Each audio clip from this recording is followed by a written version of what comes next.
Welcome to the channel 831 Avo. Today live in Santa Cruz, California.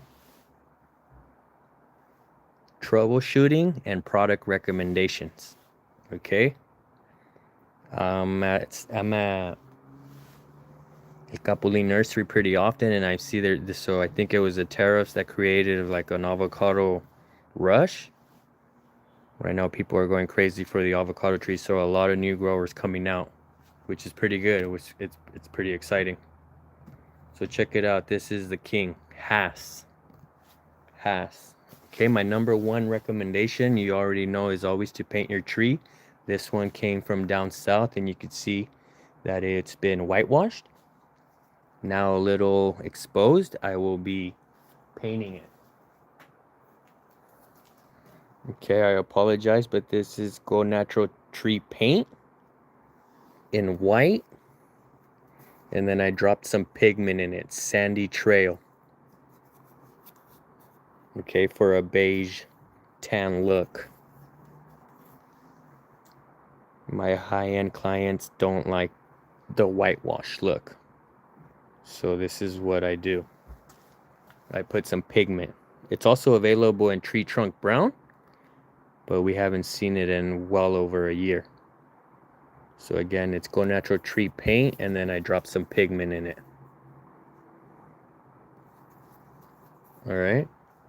So the house is gonna get painted, and then let me bring you in.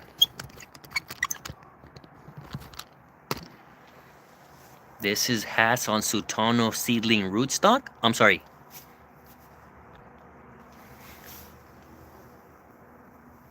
G6. So this is Sultano on, I'm sorry, Hass on G6. And when this tree got pulled through the nursery, bam, a curious squirrel wanted a piece of it. Okay, so what I would recommend, tree trunk sleeve. Okay, this one's 10 inches. You want to protect the union, so even if things die back, at least you're still above the union. And this opens up.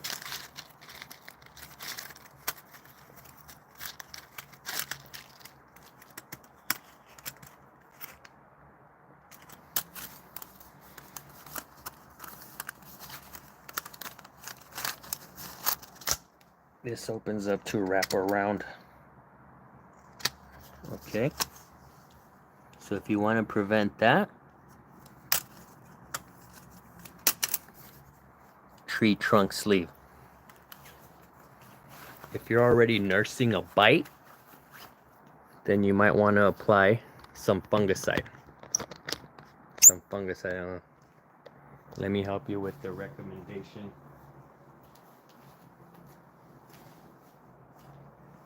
It's gonna be the liquid cop.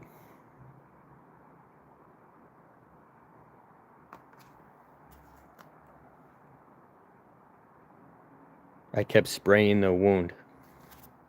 I formulated this very lightly, and I kept spraying the wound. And it looks to be healed over. So it's good now.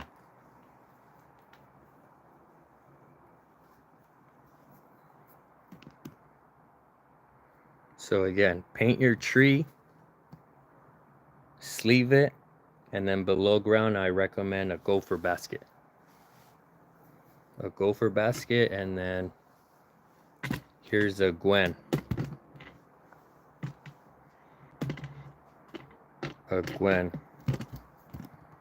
Another thing that you're gonna encounter, and I've seen it often, it suckers out. So this is a rootstock sucker. I can feel the union right here, the shoulder, the union, the graft union shoulder right here. And so even though it's painted, I know it's right there. It was a cleft graft. But this is below the graft. So anything below the graft union is gonna be a rootstock sucker. I just watered today, so I'm gonna go high.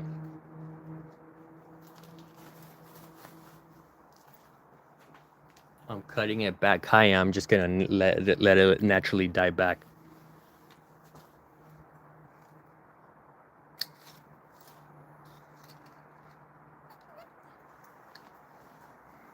And then I popped any vegetative buds on that rootstock sucker.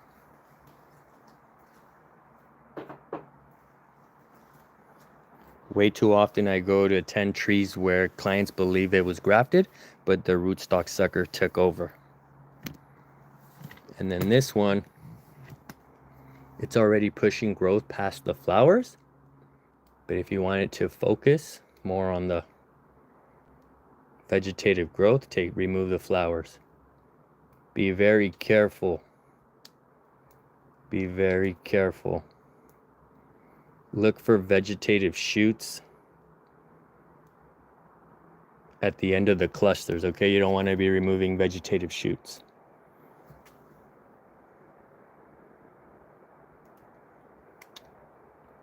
But yeah, remove flower. And this is a Gwen that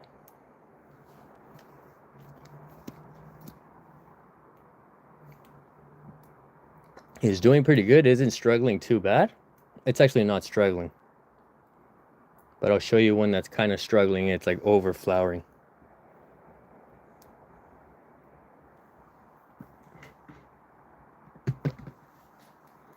Okay, remove flowers. Remove the flower panicles.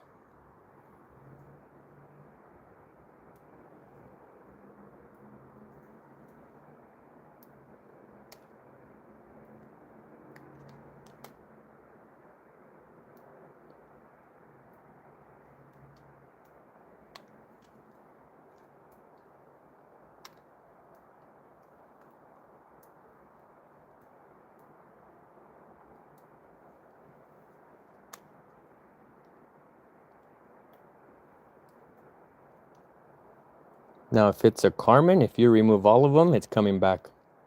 So you might want to leave some on a Carmen. But on the Gwens or the Gem, pretty much all other varieties that only flower once, if you remove the flower, they're done for the season.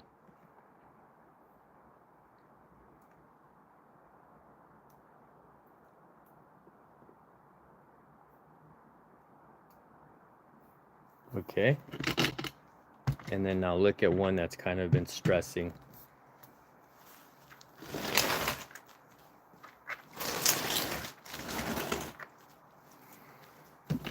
Again, this is another Gwen. And this entered super bloom. So it's definitely stressing.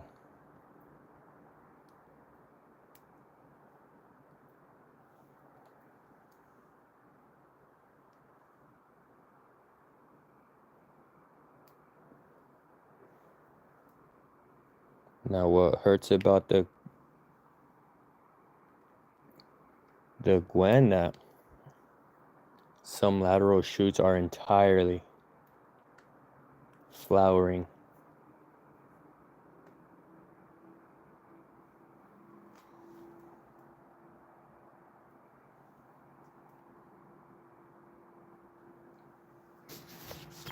And let me show you. So there, right in the middle is this little tiny vegetative shoot. So you wouldn't want to remove the entire flowering panicle. Okay? You want to remove the flowers around it.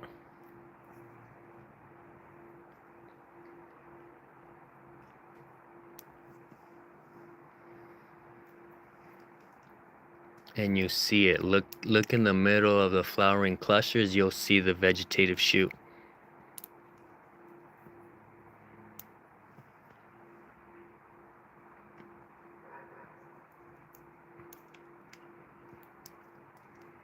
Again, there's one right there in the middle. So I have to snap all these around it.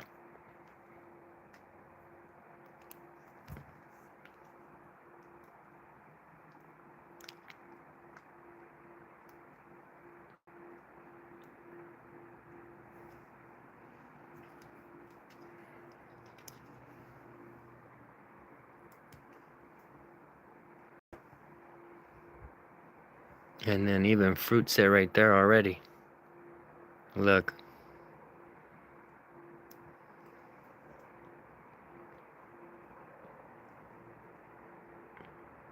Removing fruit set, alright? It's too young. Look.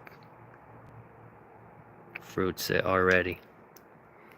Again, a Gwen. This is Gwen.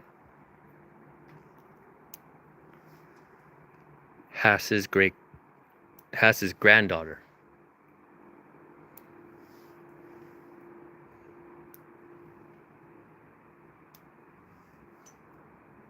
Any questions? Comment down below.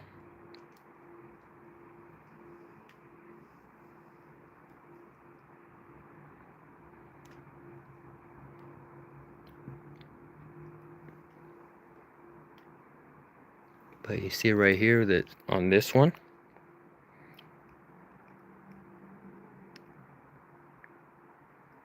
it focused on flowering, that it dropped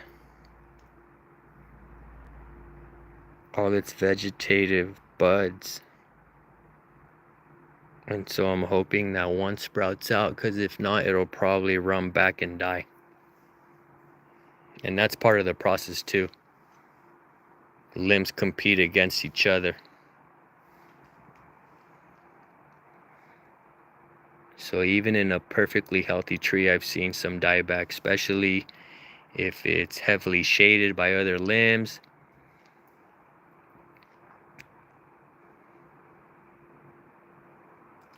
Or in this case, some limbs are stressed flowering, that it kind of shed its vegetative shoots. See, these probably would have been the vegetative shoots in there. These brown ones.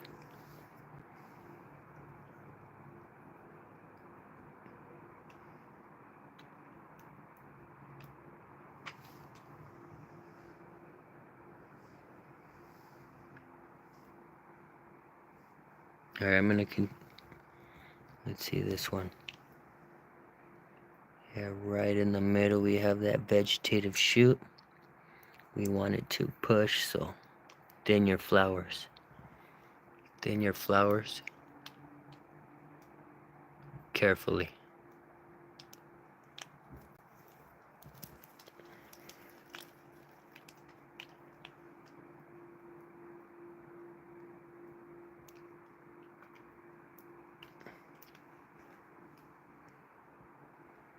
But we have some leaves pushing, so we'll be all right.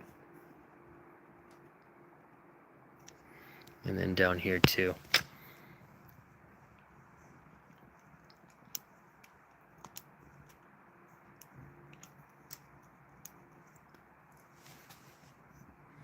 Again, vegetative growth right there in the middle. Remove the flowers around it. And it's okay if I'm leaving these are gonna die back. But as long as there's no flowers on these panicles. And look, see? Fruit set. Every single time, Gem. Gem and Gwen both will do this. See? The foliage in the middle of the leaves.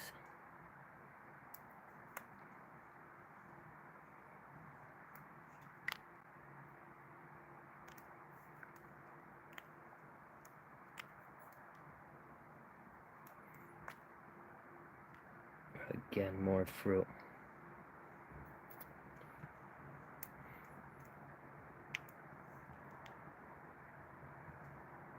There's that vegetative growth right there that we want to favor.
Again, that's the vegetative shoot we're trying to favor, so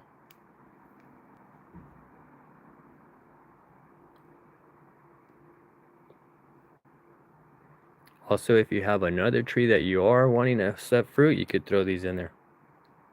Which that's probably what I'll do. I'll go throw on my jam right now.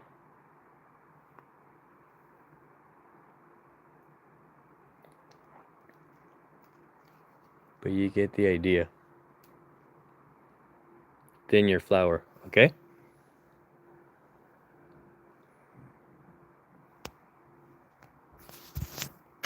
And then I have another one. Another 15. And this is a gem. And the gem's doing fine.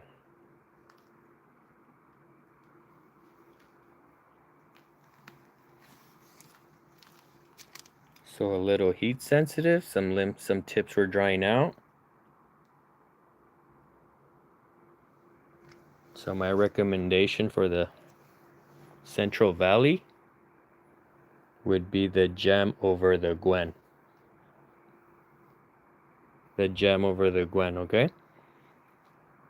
One of the reasons why I keep a lot of Gwen is because I'm essentially replicating the UCR breeding program here in the A31. Lamb came off of Gwen, Jam came off of Gwen, and the newly released BL516 Luna, previously Marvelous under development, aka Marvel, also came off of Gwen.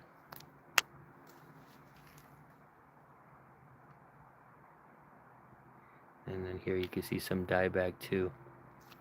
But again, I still have a lot of outs. I have plenty of outs, so I'm not too worried. 1, 2, 3, well over. Way too many to count, but I'm good.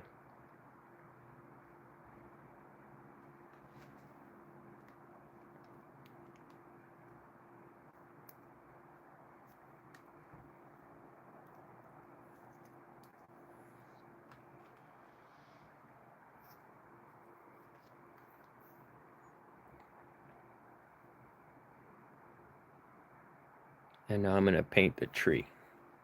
Just paint the has. Just gonna paint the has.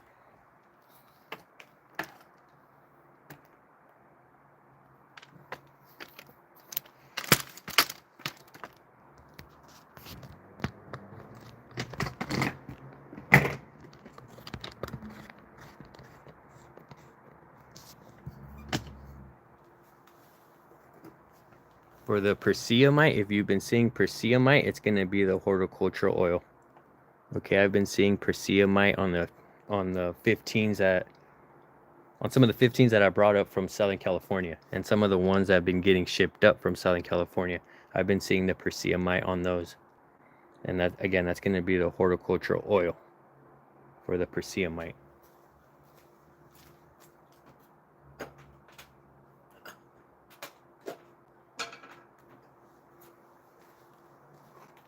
Water,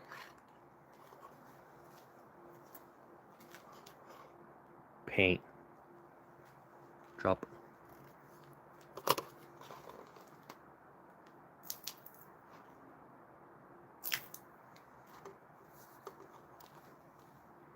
One part water, one part paint.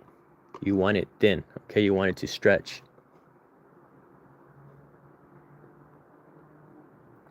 I've done it pretty thick where it just breaks off. So you definitely want to thin it down.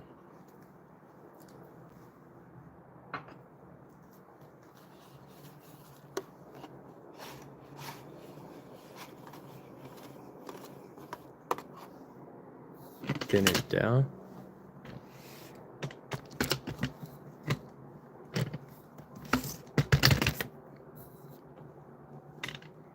And paint the limbs, okay?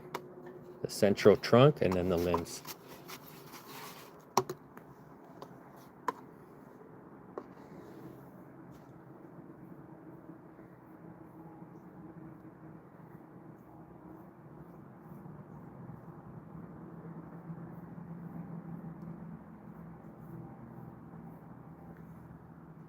This is whitewashing an avocado tree.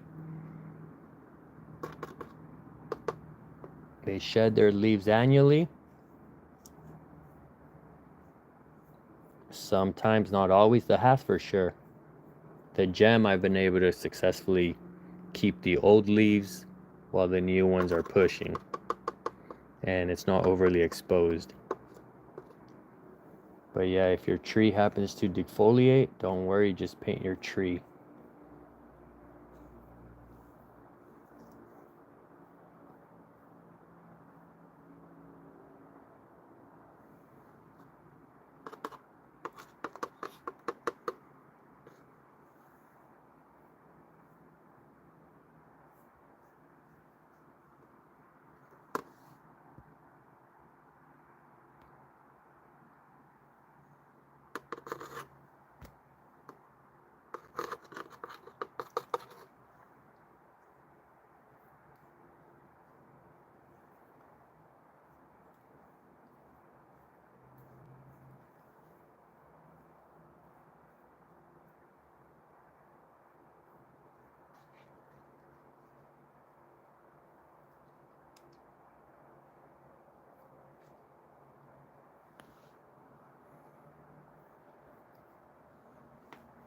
You get the idea, it's pretty tedious.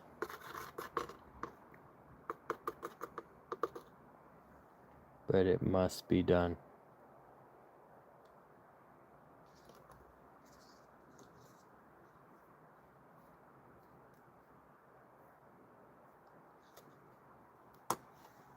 Okay, paint your tree. Once again, recap. It's going to be the Go Natural Tree Paint to paint your tree.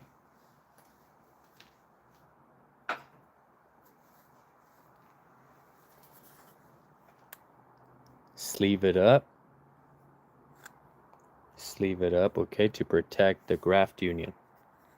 In case critters want to bite your tree, at least you're protected above the union.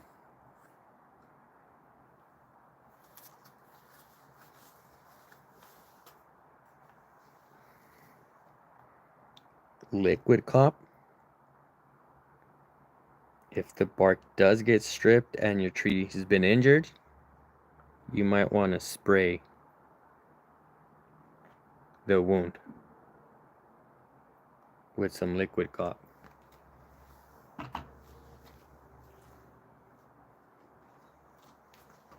And again, for the persiamite, horticultural oil. All right. Peace.